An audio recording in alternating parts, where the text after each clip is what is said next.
Bryant School, it's located in Helena's 6th Ward, which is not a well-off neighborhood, so I don't think many of these kids get a chance to come out and see wildlife and see just the majestic beauty and throw rocks and not get in trouble. So just to be out here and to breathe the fresh air, I think, is life-changing for a lot of these kids.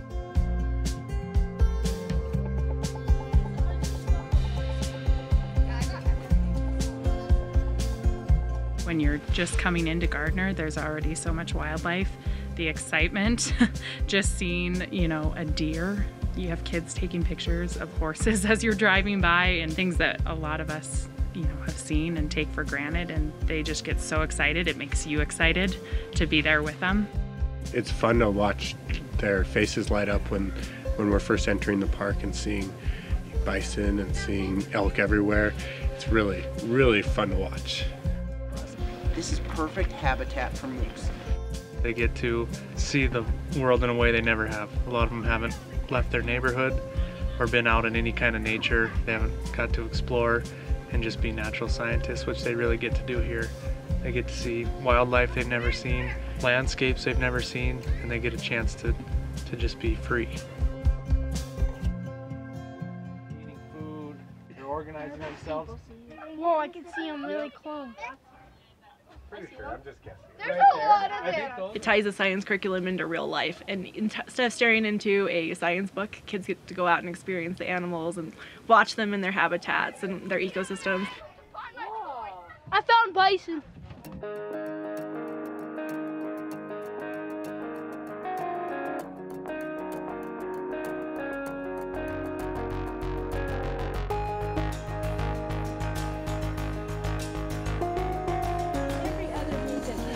Probably was pretty surprised to see this kind of thing because you don't see it very many places. They got to meet with the park ranger, see some of the thermal features. There's been some organized chaos. And it's caused, among other things, a whole bunch of big volcanic eruptions. Water-wise. Oh, how do you think we'd use that? What do you think? Oh, this is Does it hurt you to wash your hands with water?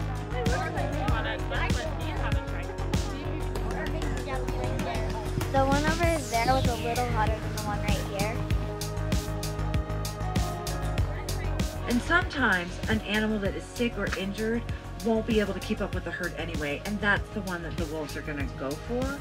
What we do is bring students, adults of all ages out on programs into the park. Most of our educational programs are field-based in an effort to help create a love, a passion, a connection for this place to help preserve it forever, basically. Get people to love the land, understand it, make it matter, so that they'll help support it in any way that they're able.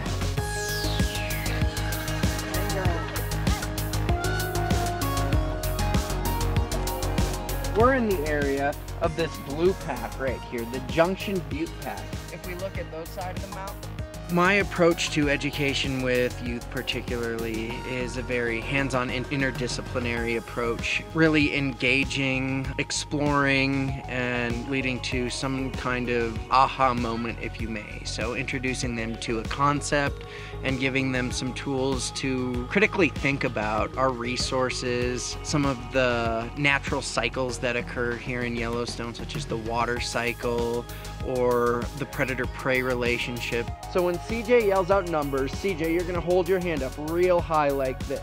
Building that through observation, through activities, and then through discussion that really can engage that critical thinking process.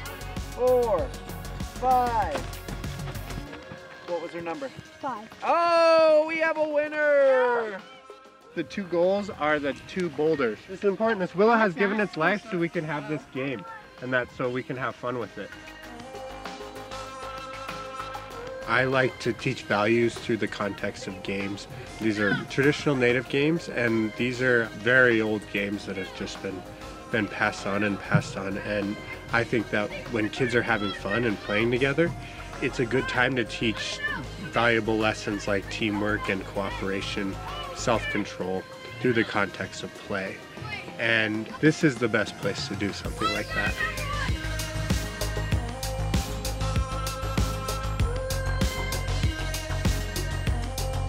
get away from the electronic devices, and they get to build some social skills that way, which is really fun to see. They're getting the experience of being outdoors and learning that it's really their land, which I think is a really important lesson for them to understand. And then they're also getting life experience of staying overnight in a cabin and eating as a whole group. Just the overall experience of being with their peers and interacting and seeing these features that we don't see in Helena, which is just really great for them. Their passion, their energy for learning new things is just awe-inspiring for me. It reminds me to keep learning as an adult, that you can never stop. You can never learn too much.